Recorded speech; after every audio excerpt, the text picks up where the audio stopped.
طبعا هاي المرة رجعت لكم بفيديو جديد عن نضال الأحمدية. قبل سنة تقريبا بهذا الوقت بهذا التوقيت قبل سنة كانت في فتنة عملاها هاي المخلوقة، رجعت عملت فتنة تاني مرة بين الشعب السوري والشعب اللبناني، ودائما هيك بتطول علينا لحتى تفاجئنا بعنصرية تمام بين هدول الشعبين. اسمعي يا بنت الناس شو بدي أحكي لك. أولا الأرض شايفيتها هاي كلياتها اللي احنا عايشين عليها، وفي مساحات لسه مش مستخدمة منها كتيرة كتيرة. هم حصرينك في مدينة بعلبة، حصرينك عشان تطلعي أنا بهاي العلبة بقدر أعيش بس، لكن الأرض كبيرة. الأرض أرض الله، لا في أرض اسمها لبنان، ولا في أرض اسمها سوريا، ولا في أرض اسمها الأردن، ولا في أرض اسمها الصين، ولا في أرض اسمها أي أرض كانت. إحنا هاي مسميات اخترعناها وحطينا حالنا وزرعنا حالنا في إشي اسمه لبنان وسوريا والأردن وفلسطين ومصر والصين وأمريكا وهاي الحدود. تمام؟ في جماعة معينة إجوا قسموكي تقسيمات سايكس بيكو. حلو الموضوع؟ حلو لهون. الأرض هاي كلياتها عزيزتي، الأرض كلياتها هاي لله. لله ربنا حكالك إذا أنت مستضعف في أرض معينة، في بقعة معينة من الأرض هاي اللي أنا اللي هو ربنا، يعني اللي ربنا عملها وسواها، تمام، حكالك روح على بقعة تانية فيها أمن وأمان، فيها مصادر غذائية. حلو الموضوع؟ فأنت كل فترة بتيجي بتطلعينا وبتيجي بتتحفينا، تمام، يعني بالعنصرية تاعتك. ليه بتسووا بحالكم هيك؟ ليه عم بتصيروا الفتن فوق ما هي مشتعلة خارجيا كمان تشتعل داخليا؟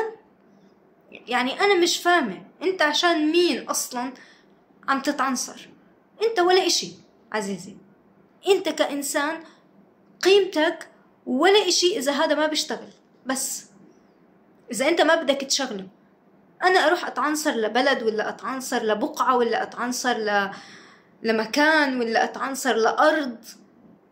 حزيزتي أنت مش عايشة على أرض، أنت عايشة على بقعة من الأرض، على بقعة من الأرض، سموها الذين قسموا الحدود والمناطق لبنان.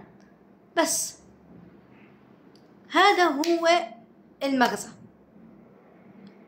فالأرض مش أرضك، الأرض مش إلك، الأرض كلها تقول في النهاية لله الأمر من قبل ومن بعد، وهاي الأرض تقول لله لا فقط لا غير. وهاي الأرض اللي أنت شايفيتها واللي عايشة عليها اللي هي بقعة من الأرض كاملة، اللي هي واسعة جدا جدا، عرضها مثل عرض السماوات اللي أبدا مش رح تستوعبيه أصلا، تمام. هاي الأرض كبيرة، في مساحات مش مستخدمة، مساحات بلاوي، مساحات بلاوي مش مستخدمة في هاي الأرض. الصين اللي بحكي لك عددها مليارات ولا عددها بسر أكم، كذاب. هم عايشين هم حشرينهم كلهم ببقعة، بحكوا لك هاي عددنا كبير.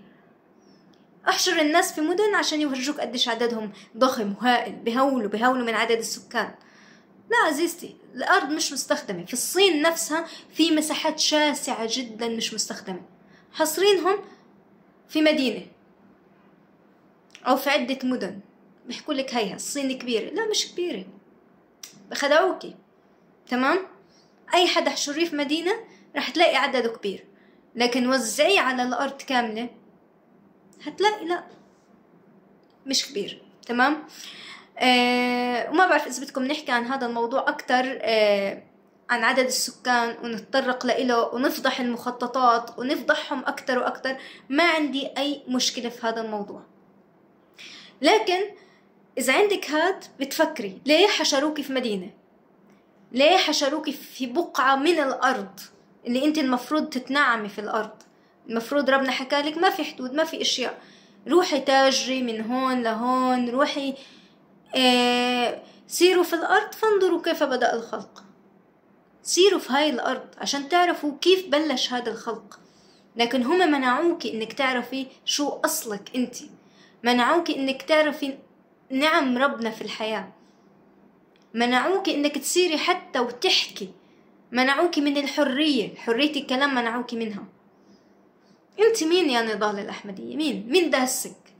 مين داسك حدا معين لحتى تحكي وتتكلمي باسم الشعب السوري؟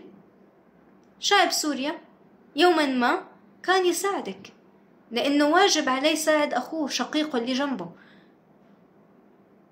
بس واجب عليك إنه هو يساعدك وإنت تساعديه. صارت عنده حرب، رجعت انقطعت الإمدادات عنك مع إنه كان يساعدك قبل، فبتنسي كل المعروف اللي عمله معك. هاي البقعة من الأرض بتنسي شو عملت مع البقعة التانية.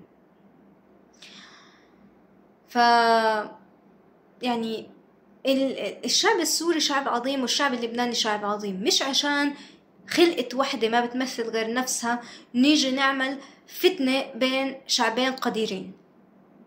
وحاولوا قبل من هالمرة فكرة يعملوا مع الشعب المصري والشعب السوري، بس الشعب المصري مكبر عقله.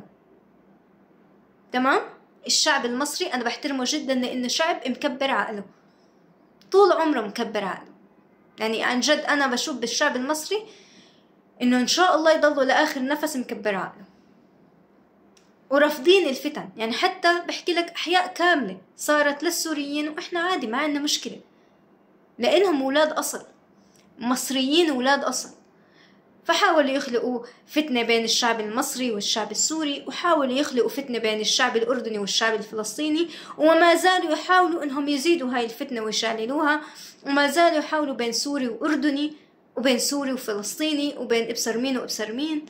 عزيزي مين أنت عشان تخلق هاي الفتن؟ مين أنت؟ أنت شخص ما بتمثل غير نفسك، وإذا بلد بدها تخرب عشان عنصرية بيكون هذا البلد بلد تافه، أهله تافهين. إذا بدهم هم يخلوا العنصرية تخلق بينهم وتشعلل بينهم. مين اللي كان على أرضك؟ استحي على حالك، هاي الأرض لله في النهاية، سواء كنت وين ما كنت، سواء كنت في سوريا ولا بلبنان ولا بمصر ولا بليبيا ولا بالخليج ولا وين ما كان. انت مهمتك بهاي الحياة انك انت تعمر هاي الأرض وتخلفها للي بعدك.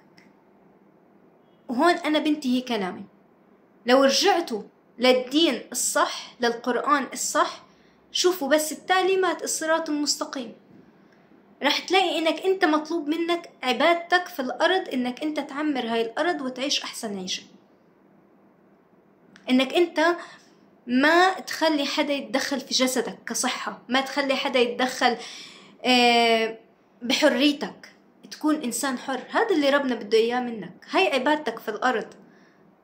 فأنتوا مش موفين عبادتكم في الأرض، فبتصير حروب وبتصير بينكم فتن وبتخرجوا عن الأخلاق كلها. عشان هيك أنتوا عالم ثالث، غيركم تقدم وعرف وفهم، وأنتوا لساتكم عالم ثالث.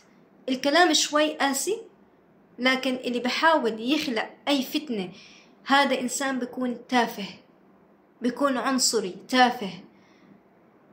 هذا الإنسان مش لازم يكون موجود وعايش بيننا.